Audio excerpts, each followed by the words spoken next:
예수님의 교훈은 언제나 두 가지 요소가 있습니다. 하나는 하나님 말씀은 이런 것이다. 하나님의 뜻은 이런 것이다. 이러면서 정확하게 설명을 해주십니다.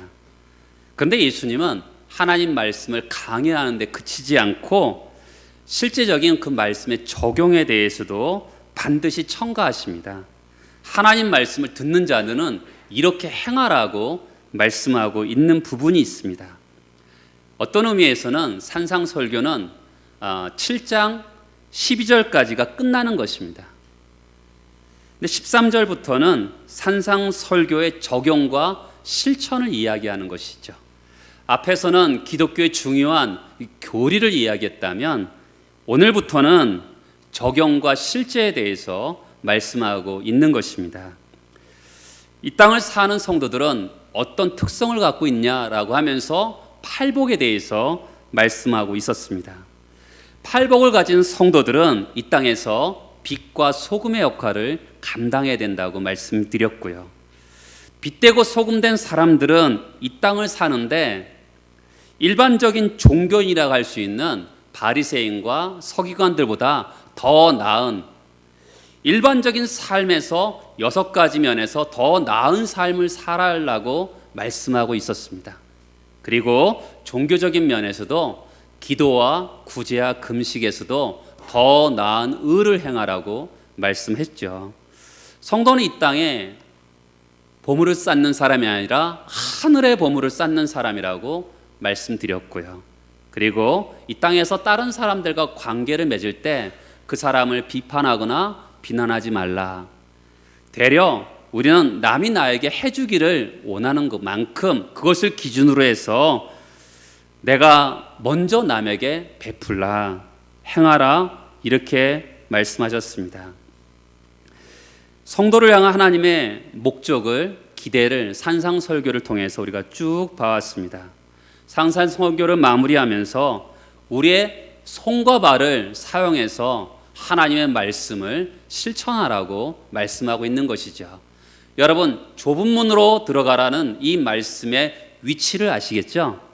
지금까지는 교리에 대해서 말씀하셨다면 좁은 문으로 들어가기를 힘쓰라, 이 말씀을 실천하라. 지금까지 앞에 있는 이 말씀을 좁은 문으로 좁은 길로 들어가기를 힘쓰면서 꼭 실천하라, 이렇게 말씀하고 있는 것이죠. 기독교는요, 하나님의 말씀을 야 좋다, 전적으로 동의하면서 놀랍다, 감탄하면서 거기서 그치기만 하면 죄송하지만 기독교는 아직 모르는 것입니다. 기독교는 정말로 좋은 교리와 어떤 사유와 어떤 그것만 구성된 것이 아니라 손과 발을 사용해서 구체적으로 실천해야지만이 그럴 때 기독교가 되는 것입니다. 한국 사회의 많은 사람들이 기독교인을 향해서 이렇게 말합니다. 성도들은 참 말을 그럴듯하지만 삶이 따르지 않는다. 사실 우리가 듣기에 수치스러운 말이죠. 기독교를 모독하는 말 같습니다. 그래서 12절에서만 멈추면 안 되고요, 13절부터 마지막 절까지 가야 되는 것이죠. 실천하는 모습이 우리 삶에 나타나야지만이 그것이 기독교고 복음의 핵심인 것입니다. 그렇다면 어떤 방식으로 산상설교의 삶을 나타내야 될까요? 가장 먼저 우리에게 주시는 말씀은 어떤 방식으로 살아내라고 하시냐면 좁은 문으로 들어가라, 이렇게 말씀합니다. 우리 앞에는 두 종류의 문이 있습니다. 좁은 문과 넓은 문이 있습니다.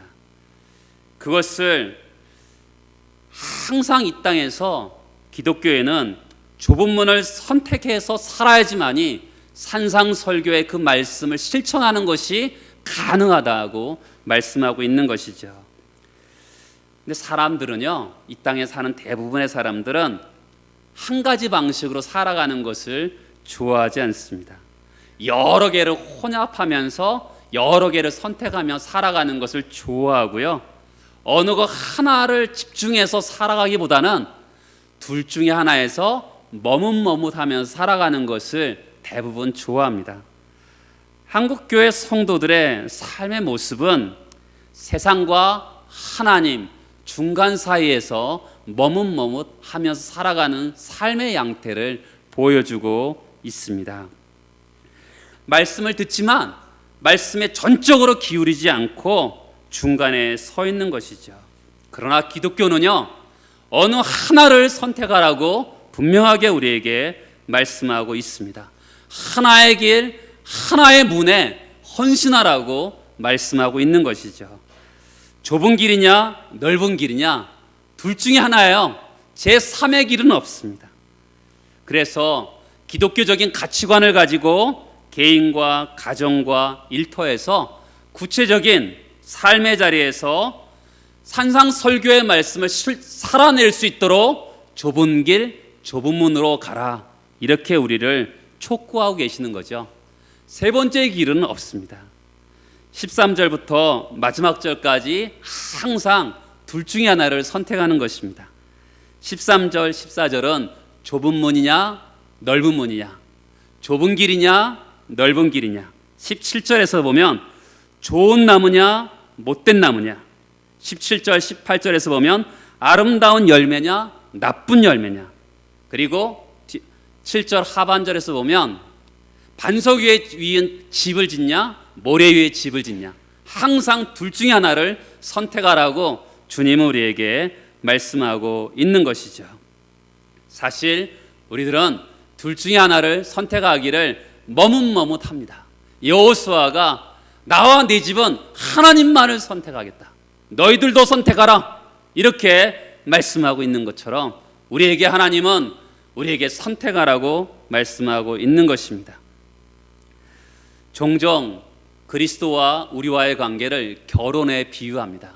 결혼은 한 사람에게 평생 헌신하며 사는 것이죠. 한 사람에게 끝까지 충성하고 진실하게 헌신하며 사는 것이 부부인 것입니다. 그런 것처럼 똑같이 하나님을 향해서, 그분을 향해서 좁은 문을 선택하고 좁은 길로 우리를 부르셨음을 잊지 말아야 될 것입니다. 우리에게는 두 개의 길이 있습니다. 넓은 길이 있어요.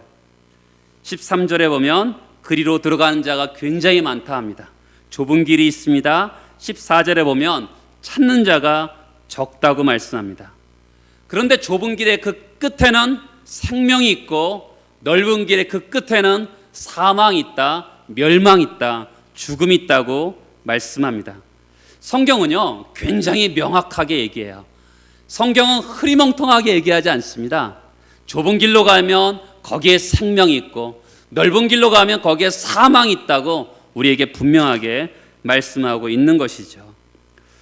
그러면 여기까지 우리가 읽어보면 좁은 문 좁은 길, 넓은 문 넓은 길, 굉장히 추상적인 것을 볼 수가 있어요. 어떤 것이 좁은 문이고 어떤 것이 넓은 문일까요? 그것은 누가복음 13장 24절에 보면 좁은 길로 들어가기를 힘쓰라. 이 힘쓰라는 단어는 고통이라는 단어입니다. 헬라어로 고통이라는 뜻을 가지고 있어요. 좁은 길로 가다 보면 고통이 있다는 것이죠. 여러분, 문은 일시적입니다. 여러분, 교회 문 들어올 때 일시적으로 들어오죠. 근데 교회까지 오는 길에는 오랫동안 여러분들이 차를 타고 걸어오는 길이 있습니다. 참 그래요. 길은 하루아침에 끝나는, 인생의 길은 하루아침에 끝나는 게 아닙니다. 계속적으로 그 길을 걷는 것이죠. 하루 끝나고 하나님 나라 가면 얼마나 좋겠습니까? 좁은 길이라는 것은 정말로 힘든 길이고 고통의 길입니다. 그 길을 매일같이 그 길을 걸어가야 되는 것이죠. 지금은 포스트 모던 시대입니다. 여러분, 요즘에 화장실도 미국은 남자 여자 화장실 말고 이렇게 표시를 남자 여자 성을 해서 또 다른 화장실을 만드는 거 여러분 보실 수 있습니다. 이 세상 포스트 모던 시대는 창과 거짓, 진리와 비진리, 성과 악, 그 다음에 정상과 비정상이 구분이 없어지는 시대가 포스트 모던 시대입니다. 경계를 설정하려 하지 않아요. 다 좋다고 하는 시대입니다. 그런데 예수님은 분명하게 경계를 정하십니다. 넓은 길을 갈 거냐, 좁은 길을 갈 거냐, 넓은 문으로 향할 거냐, 좁은 문으로 향할 거냐, 분명하게 정하시는 것을 볼 수가 있어요. 여러분, 아브라함이 이삭을 바칠 때 모리아 산에서 바치라 그럽니다. 모리아 산에 갈 때까지 3일 길이었습니다. 여러분, 그날 그냥 바치라 그러면 더 쉽습니다. 근데 자식을 3일 후에 바칠 것을 생각하면서 그 길을 간다는 것은 고통의 길입니다. 주기철 목사님이 순교 전에 옥고를 치르면서 그렇게 기도했다 그래요. 하나님, 나의 생명을 거두어 주세요. 이대로 오래 가면 저는 순교하지 못합니다. 여러분, 한순간의 순교는 쉽지만 그것도 쉬운 건 아니에요. 그러나 그 길을 매일같이 언제 끝날지 모르는 이 고통의 길을 간다는 것은 결단코 쉬운 길은 아닌 것입니다. 한국 사회 많은 사람들이 예수 믿으면 복을 받고 부자가 된다, 예수 믿으면 병 고침 받는다, 예수 믿으면 자녀들이 대학 잘 가서 출세한다, 이렇게 예수를 믿으려는 분들이 종종 있습니다. 그러다가 정말 그거대로 안 되면 예수 믿어도 소용없구나 하고 예수를 버리는 사람들이 있습니다. 성경은요, 어디도 그렇게 얘기하는 데가 없어요. 여러분, 예수님이 지금 뭐라고 그랬어요? 처음부터 나를 믿고 따르는 자는 좁은 길, 좁은 문으로 와야 된다. 고통의 길이다. 예수님이 분명하게 우리에게 제시하고 있는 것이죠. 잘못된 동기로 예수를 따르는 것이 아니라 우리가 부름받은 그 길은 좁은 문, 좁은 길입니다. 내려놓아야지만이 갈 수 있는 그 길이죠. 여러분, 이 좁은 문은 이스라엘의 그 사회적인 배경 속에서 나온 말입니다. 예루살렘 성문이 밤에는 닫히죠.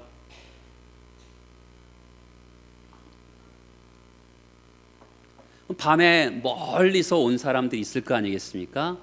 그분들이 들어올 수 있는 바늘 구멍문을 준비했습니다. 근데 그 문은 짐승도 들어갈 수 없고 자기가 가지고 온 짐도 들어갈 수 없는 자기 몸만 들어갈 수 있는 문입니다. 그러니까 모든 걸 내려놓아야지만이 들어갈 수 있는 문인 것이죠. 좁은 길, 좁은 문은요, 많은 것을 내려놓아야지만이 갈 수 있는 그 길입니다. 많은 것을 포기해야지만이 갈 수 있는 그 길인 것이죠. 그렇다면 무엇을 내려놓아야 될까요? 첫 번째는 이렇습니다. 따라서 해보시겠어요? 다른 사람들과 함께 가기를 포기해야 된다. 현대 사회 특징 중에 하나가 대중시대라고 합니다. 대중이 선택하는 것이 나의 기준이 되는 거죠. 여러분들이 지금 강릉에 살다가 먼 지역에 가서 이제 밥 먹을 때가 되었습니다. 똑같이 짜장면 집이 두 집이 있습니다. 겉으로 보기에는 둘 다 깨끗하고 참 좋아 보입니다. 어떻게 둘 중에 하나를 어떻게 선택하시죠? 주차장에 차가 많은 집을 선택합니다. 다른 사람들이 선택한 것이 나의 기준이 되는 그런 시대에 살아가고 있습니다. 다른 사람들이 어떻게 사는가가 나의 기준이 되고 있습니다.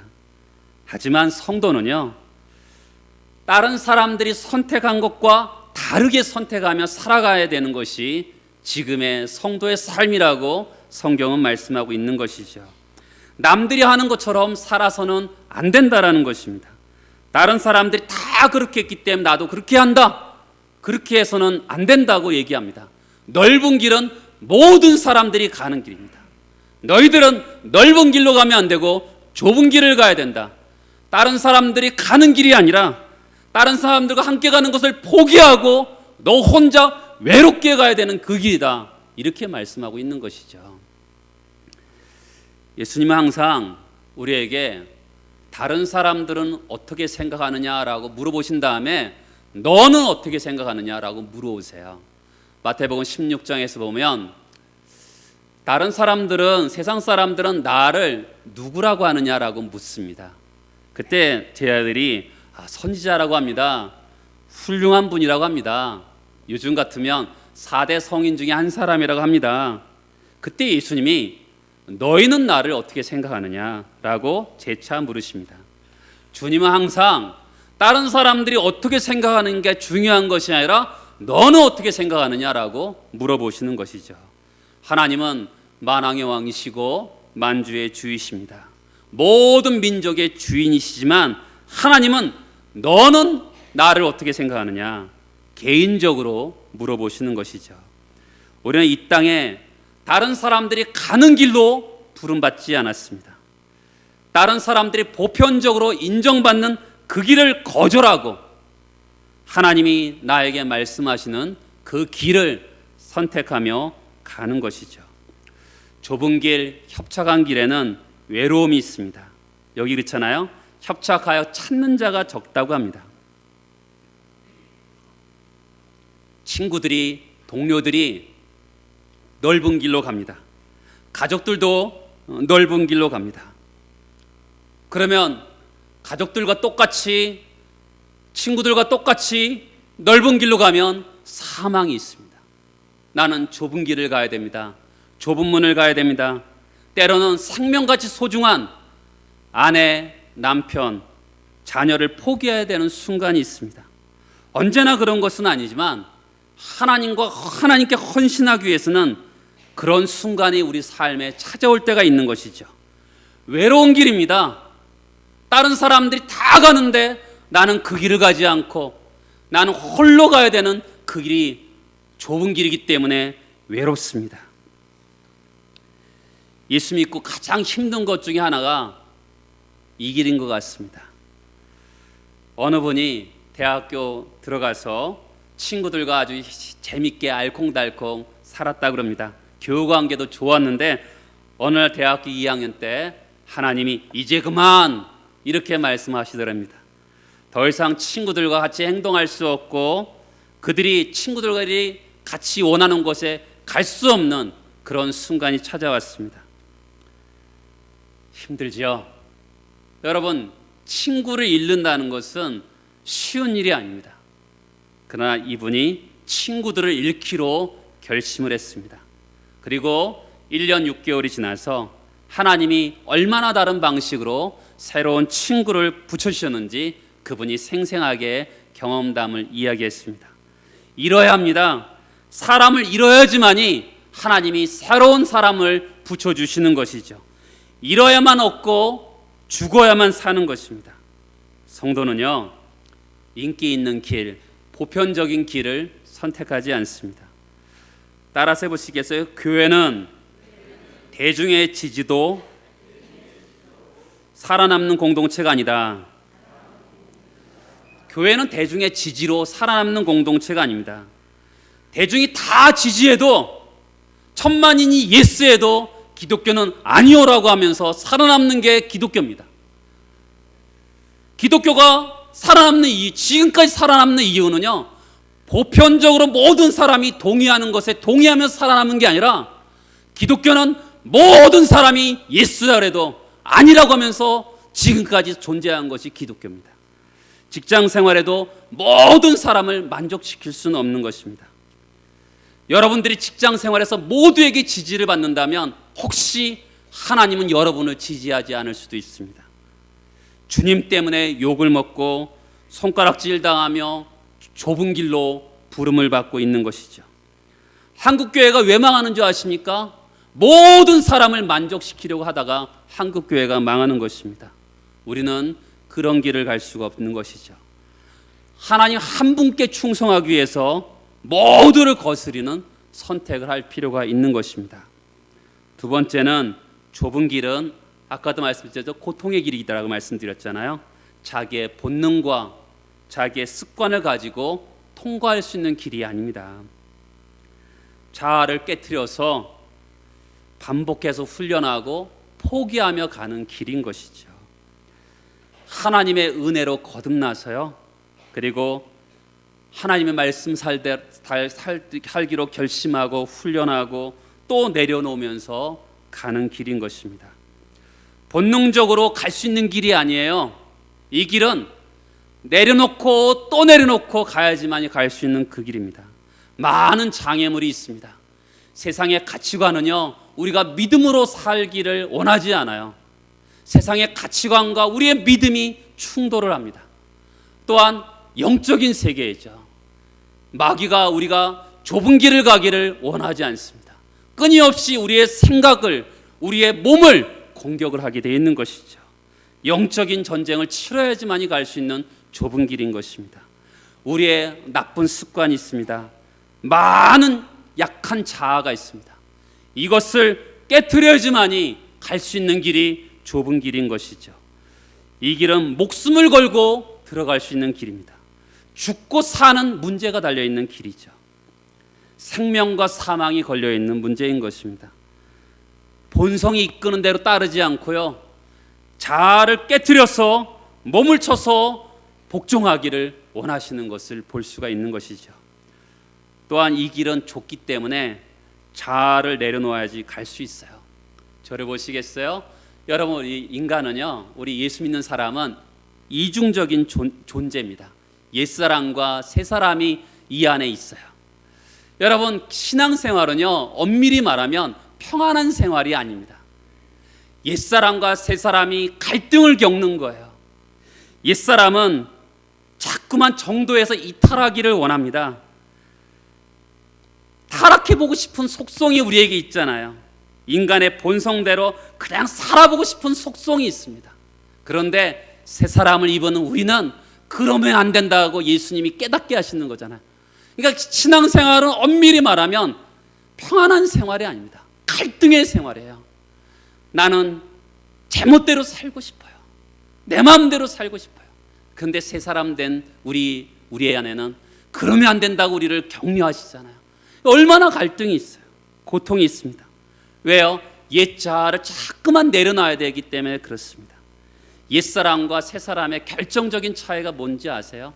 옛사람은 자아를 자랑합니다. 자기를 높여요. 그런데 새사람은 예수를 믿으면 더 이상 자기를 위해 살지 않고 어떻게 살죠? 하나님 나라 의를 살고 이웃을 섬기면서 사는 것이죠. 여러분, 인간은요, 본성이 나를 위해 살게 돼 있어요.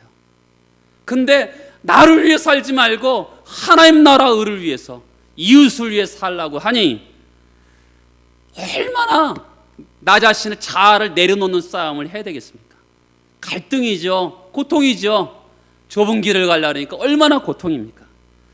우리 본성은요, 저절로 자기를 위하게 돼 있습니다. 아침에 거울을 보면서 주름살을 보면서 이거 어떻게 피지? 이런 생각이 들 때가 있어요. 근데 상대방의 주름살을 펼 생각은 저도 한 번도 해본 적이 없어요. 오늘 말씀을 준비하면서 그렇구나, 인간은 자아중심적인 거구나, 이런 생각이 많이 들어요. 근데 자아중심적인 우리를 향해서 예수님은 애들아, 그 시간, 그 에너지, 그 돈 하나님과 이웃을 위해 사용해라. 근데 우리가 그렇게 살기 위해서는 어떻게 해야 돼요? 우리 자아를 내려놓지 않으면 그렇게 할 수 없어요. 주님 말씀대로 살기 위해서는 자기 중심적인 것을 내려놓아야지만이 살아갈 수 있어요. 사람의 인정을 받으면서는 보다 하나님의 인정을 기대하면서 빨리 자아를 내려놓아야 되는 것이죠. 자기를 부인하고 예수를 쫓는 것입니다. 우리 사회를 보세요. 사회의 가장 큰 병폐가 뭡니까? 자기 중심성입니다. 근데 예수는 우리를 부르고 있죠. 자아를 내려놓고 나보다 남을 낮게 여기고 자아를 죽이면서 남을 배려하고 다른 사람을 더 우선적으로 두기를 원하시는 것이죠. 예수를 가장 첫 자리 두고 다른 사람을 두 번째 두고 세 번째 나 자신을 두기를 원하시는 것을 볼 수 있어요. 얼마나 외로워요. 힘들죠. 우리는 자기중심적이거든요. 나를 위하고 살아야 되는데 우리 산상수훈해 봤잖아요. 지금까지 하나님을 위해서, 이웃을 위해서 살기를 원하는데 우리는 끝까지 자기중심성이 있으니까 이것을 내려놓는 게 얼마나 고통입니까? 세상의 유혹대로 살고 싶은 옛 자아를 내려놔야 되는 것이죠. 그거의 좁은 길입니다. 주님의 가신 그 길, 십자가의 길인 것이죠. 때로는 세상을 등지고 가야 되는 것이죠. 여러분, 저는 한국 교회가요, 세상의 본을 대해야 된다, 이러다가 세속화됐다고 생각하는 면도 있습니다. 분명히 세상의 본이 되는 것도 맞죠. 그런데 우리는 세상의 본으로 부르심을 받는 것이 아니라 세상에서 핍박을 받고 욕을 먹고 침뱉음을 받도록 그렇게 부르심을 받았다는 것이 성경의 이야기입니다. 세상에 버림받기를 원하는 것이 세상에서 욕먹고 침뱉음을 당하고 그렇게 부르심을 받았어요. 기독교는요, 보편적인 대중의 지지를 필요한 종교가 아니에요. 보편적인 대중을 이끌고 가는 종교가 기독교인 것이죠. 주님을 위해서, 이웃을 위해서 사는 종교인 것이죠. 그러기 위해서는 내려놔야 되는 것이죠. 우리는 왜 이 길을 가야 될까요? 이 좁은 길을 왜 가야 되죠? 그것은 거기에 생명이 있기 때문이라고 합니다. 좁은 문과 좁은 길의 마지막이 생명이 있어요. 여러분, 우리가 이제 고속도로 가다 보면 길이 있습니다. 두 갈래의 길이 있어요. 그때 잘 모르면 우리가 물어봐야 되죠. 이 길은 어디로 갑니까? 이 길로 목적지가 어디입니까? 꼭 물어봐야 되는 것이죠. 내가 강릉으로 와야 되는데 사람들이 부산으로 많이 가요. 아, 그래, 사람들이 많이 가는 길이 좋은 길이지 하고 간다면 잘못된 거죠. 나의 목적지는 강릉인데 사람들이 많이 간다고 그 길로 가면 부산으로 가는 것이잖아요. 사람들은 대부분 넓은 길로 갑니다. 그렇죠? 근데 넓은 길로 가는 사람들, 여러분, 이 세상 사람들의 질문이 없는 게 있습니다. 내가 지금 이 길로 가면 목적지가 어디냐? 이 길로 가면 어디로 가는 길이냐? 누구도 묻지 않습니다. 여러분, 이 세상 사람들에게 물어보세요. 여러분 자녀들에게 물어보세요. 예수 안 믿는 자녀들에게 물어보세요. 네가 이렇게 살면 나중에 어떻게 되겠니? 물어보세요. 세상은 그것에 대해서 누구도 묻지 않습니다. 성경은 분명하게 이야기하죠. 좁은 길로 가면 그 목적지는 생명이고 넓은 길로 가면 그 목적지는 사망이다, 분명하게 우리에게 말씀하고 있는 것입니다. 근데 잘못하면 좁은 문을 선택하면 꼭 구원받는 것처럼 이야기를 들을 수 있지만, 여러분 마태복음 5장에서 보면 이 산상수훈을 듣는 사람들은 예수의 제자입니다. 예수가 왕이시고 예수가 주인이심을 고백하는 그 제자들에게 하신 말씀이죠. 그 제자들의 삶을 바로 좁은 문, 좁은 길로 정말 힘쓰라고 이렇게 말씀하고 있는 것입니다. 넓은 길을 가기 위해서는요, 포기할 필요 없어요. 이렇게 살아도 되고 저렇게 살아도 되죠. 심지어 종교조차도요, 불교, 이슬람 모두 같은 길 같지만 같은 길이라고 경계를 성경은 분명하게 거부합니다. 내가 곧 길이요 진리요 생명이라고 말씀하고 있어요. 기독교의 복음의 길은 오직 예수 길입니다. 예수 외에는 생명을 얻을 수 없는 것이죠. 좁은 길에 생명이 있는 것입니다. 우리는 보통 중간에 서서 머뭇머뭇 하려고 합니다. 그렇죠? 장기가 있어서 여기서 왔다 갔다 하는 성향이 있는데 그렇지 않아요. 세상도 신앙도 둘도 포기하지 못하는데 한국 교회가 왜 약해졌냐면 둘 중에 하나를 확실하게 포기해야 되는데 세상을 포기하지 않고 기독교 사회 속에서 머뭇머뭇하다가 기독교가 이렇게 약해졌습니다. 대가를 지불해야 되는 것이죠. 굉장히 중요합니다. 고통을 지불해야지만이 좁은 길을 갈 수 있고 좁은 문을 통과할 수 있는 겁니다. 거기에 끝에는 생명이 있는 것입니다. 넓은 길은 행동에 제한도 없습니다. 하고 싶은 대로 하면 되는 것입니다. 넓은 길은 자기 만족을 추구하면서 정욕을 추구하면서 살아가면 됩니다.